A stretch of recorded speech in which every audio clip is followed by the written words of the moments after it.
Number one Nebraska lost 3-9 to number 5 Wisconsin. And I'm going to go over why that happened. Once again, a number one team in the country has lost. So they're going to be a new number one next week for sure. The score was like Wisconsin 25-23, 25-23, 25-18. The first two sets were close.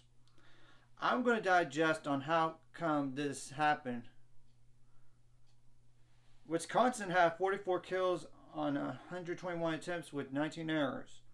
They have 42 assists for the match. In addition, they had 6 service aces, 6 service errors, 18 assisted blocks, which is 19 blocks essentially, with 2 blocking errors. They had 52 kills and 1 receiving error for the match. Now for Nebraska, 37 kills, 18 errors, 117 attempts, 33 assists, 1 service ace, 7 service errors. That's a lot of errors. That does add up. 1 solo block, 17 assisted blocks, 2 blocking errors, 46 digs, and 6 receiving errors. Yeah, you could tell the errors really hurt them, Nebraska, in this match. But I'm going to go by a set basis. Wisconsin in the first set, 17 kills on 8 attempts on 17 kills, 8 errors on 46 attempts. That's a 196 average. But Nebraska did better. 13 kills on 5 errors on 39 attempts. It's got to be all the other errors that killed them in the first set to lose barely. Or long rally and Wisconsin won those. Second set, no question, Nebraska had a letdown. They didn't hit that good. Not 12 kills and 9 errors on 43 attempts, which is 0.07%. That's bad. But 13 kills, 8 errors on 41 attempts for Wisconsin, which is a 122. Neither team did great on hitting that second set, but it must be the errors added up, or like Nebraska just gave up some critical points in the match. That has to be it. In the third set, Wisconsin had a really good set here. 14 kills, 3 errors on 34 attempts, which is 324 average. In addition, Nebraska had 12 kills, 4 errors on 35 attempts. That's the highest percentage for the match, but Nebraska got more kills, but less errors, of course, in both. So as you could tell by the numbers, the kills hurt them. Wisconsin got more kills, which helps. They have 1 more error in attacking. Close disparity on the service errors, but what really stood out is the receiving errors. 6-1. That ain't gonna get the job done. And both teams had 2 blocking errors. But Nebraska had 7 service errors. You can't win with that. And nearly every kill for Wisconsin except 2 were assisted. That ain't gonna get the job done. That's simple. In the digs, Wisconsin had more digs than Nebraska. So based on the numbers, both teams had 19 blocks overall. So that was about the same. Exact same in the blocking area. But the service aces, service errors, assists, kills, digs, and receiving errors went in favor of Wisconsin for the match. So as you could tell, that's the reason why, besides the set by set thing, which is basis as well. So yeah. Anyways, I just want to break that down. That's a big match right there because I think, and guess what? Wisconsin has another top 10 matchup coming up against Minnesota. And the last time I believe Wisconsin played Minnesota, they didn't have Chanel Bramschreiber because she was not clear to play. Here's the good news for Nebraska. Your next match should not be as tough as this one.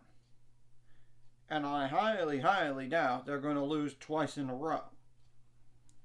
Especially when you consider the opponent. Not to overlook them by any means. Because you know the Big Ten is strong in women's volleyball. I mean, it's the truth.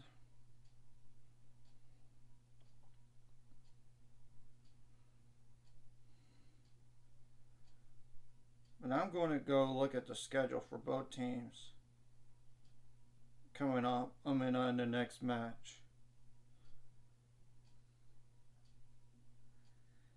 Okay, Wisconsin has.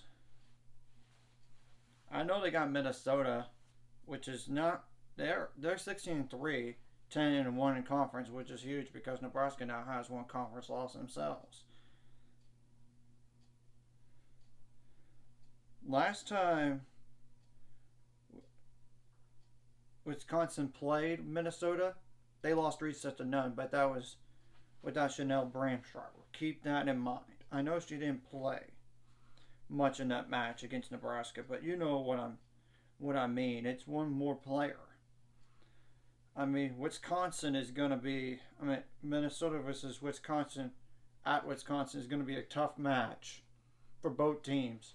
So I could absolutely see a letdown by Wisconsin if they're not careful, and a potential loss.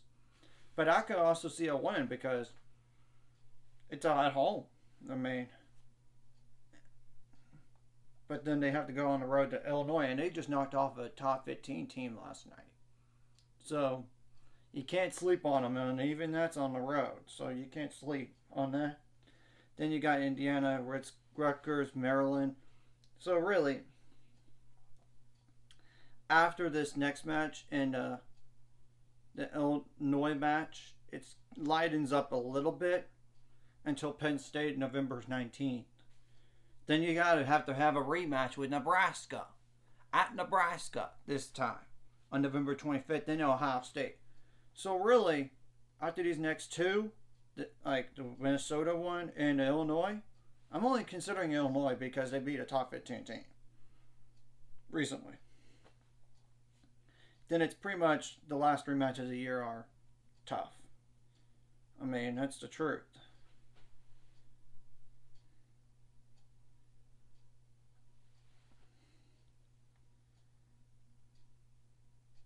Come on, I'm trying to get.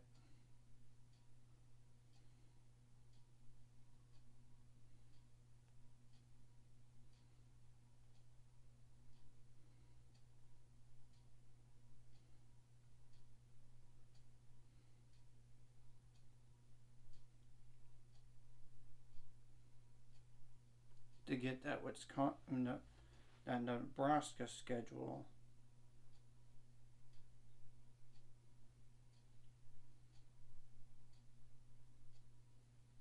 Okay, here it goes.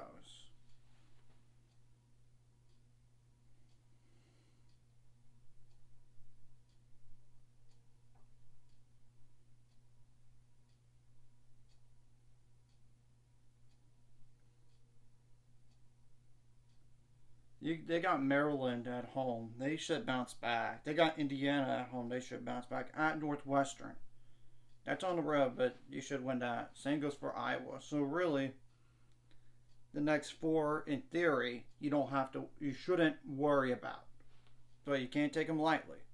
Then you got Ohio State at Ohio State. That's a tough one.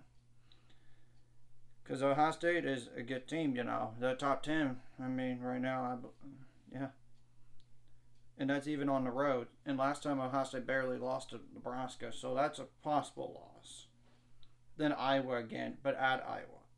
Then you got Purdue at home, Wisconsin at home, and Minnesota at home. So the last 4 out of 5 are really, really tough. So that's going to be a brutal stretch.